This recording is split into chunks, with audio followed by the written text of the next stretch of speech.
ప్రస్తుతం ప్రపంచమంతా ఏఐ చుట్టూనే నడుస్తుంది. ఓ విషయం గురించి సమాచారం, ఫోటోలు, వీడియోలు ఇలా ఏది కావాలన్నా చిటికలో ఇచ్చేస్తుంది. ప్రపంచంలో దేని గురించి అడిగినా టక్కున సమాధానం చెప్పేస్తోంది. అన్ని రంగాల్లోనూ ఏఐ వాడకం విపరీతంగా పెరిగిపోతుంది. ఏఐ వ్యవస్థలో మెమరీ ఆగ్మెంటెడ్ ఆర్టిఫిషియల్ ఇంటెలిజెన్స్ ప్రభావం అధికంగా ఉంటుంది. అందువల్ల ఏ విషయం గురించి అడిగినా అది వెంటనే సమాచారం ఇస్తుంది. అయితే ఏఐ కారణంగా ఉద్యోగాలు పోతాయని కొందరు ఆందోళన చెందుతుండగా, అలాంటిది ఏమీ లేదని, ఏఐ వల్ల కొత్త ఉద్యోగాలు పుట్టుకొస్తాయని మరికొందరు చెబుతున్నారు. ఇలా ఏఐపై ఎవరికి తోచినట్లుగా వారు మాట్లాడుతున్నారు.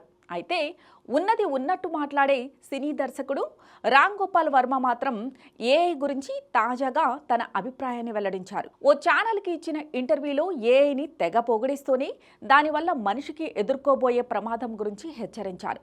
ఆర్టిఫిషియల్ టెక్నాలజీ భవిష్యత్తులో మనిషి మేధస్సును చంపేసే స్థాయికి వెళ్ళిపోతుందని ఆర్జీవి జోస్యం చెప్పారు. కంప్యూటర్ వచ్చిన తొలినాళ్లలోనూ చాలామంది తమ ఉద్యోగాలు పోతాయని అభిప్రాయపడ్డారు. కానీ కొత్త ఉద్యోగాలు వచ్చాయి. కంప్యూటర్కి సొంతంగా ఆలోచించే తెలివి లేదు. మనం ఏది చెబితే అదే చేస్తుంది. న్యూక్లియర్ బాంబ్ కూడా అంతే. అన్నీ సెట్ చేసి మనం రిమోట్ నొక్కితేనే అది పేలుతుంది. కానీ ఏఐ ఆర్టిఫిషియల్ ఇంటెలిజెన్స్తో అలా ఉండదు. అదే సొంతంగా అన్నీ చేసేసుకుంటుంది. మనిషి సృష్టించే ఆఖరి టెక్నాలజీ ఏఐ. అక్కడితో మన మెదడు చచ్చిపోతుంది. అంతకంటే గొప్ప టెక్నాలజీని ఏఐ క్రియేట్ చేస్తోంది. కానీ మనం చేయలేం అన్నది నా గట్టి నమ్మకం అన్నారు ఆర్జీవి. సినిమాల మీద కూడా ఏఐ ప్రభావం చాలా ఉంటుంది. ఆర్ట్ మనిషి సొంతం అనుకునే దశ నుంచి మనిషినే దాటేలా ఏఐ పనిచేస్తుంది. మ్యూజిక్తో పాటు విజువలైజేషన్ ఇంకా అన్ని పనులు కూడా మనకంటే అదే గొప్పగా చేసినప్పుడు ఇక మన గొప్పతనం ఏముంటుంది? సినిమా స్క్రిప్ట్ రాస్తున్నప్పుడు బ్లూ ప్రింట్ సహా అన్ని అదే ఇచ్చేస్తుంది. మనం క్రియేట్ చేసిన టెక్నాలజీ మనల్ని దాటేస్తుంది.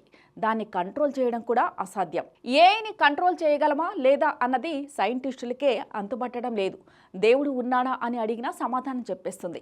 వైద్యం సంగతికొస్తే డాక్టర్ల కంటే గొప్పగా చెబుతుంది. ఓ డాక్టర్ 500 నుంచి 1000 కేసులు చూసిన అనుభవంతో మిగతా వారికి ట్రీట్మెంట్ చేస్తుండొచ్చు. కానీ ఏఐ ప్రపంచవ్యాప్తంగా కొన్ని లక్షల కేసులు చూస్తుంటుంది. ఏ రోగానికి ఎవరు ఎలా ట్రీట్మెంట్ ఇచ్చారు, దేనికి ఏ మందు వాడాలి, ఇలా కొన్ని లక్షల కేసుల నుంచి సమాచారం సేకరించి మనకి ఇస్తుంది. అలాంటప్పుడు మనిషి కంటే ఏఐ గొప్పదని చెప్పడంలో తప్పులేదు అంటూ రామ్ గోపాల్ వర్మ తన అభిప్రాయాన్ని తెలియజేశారు.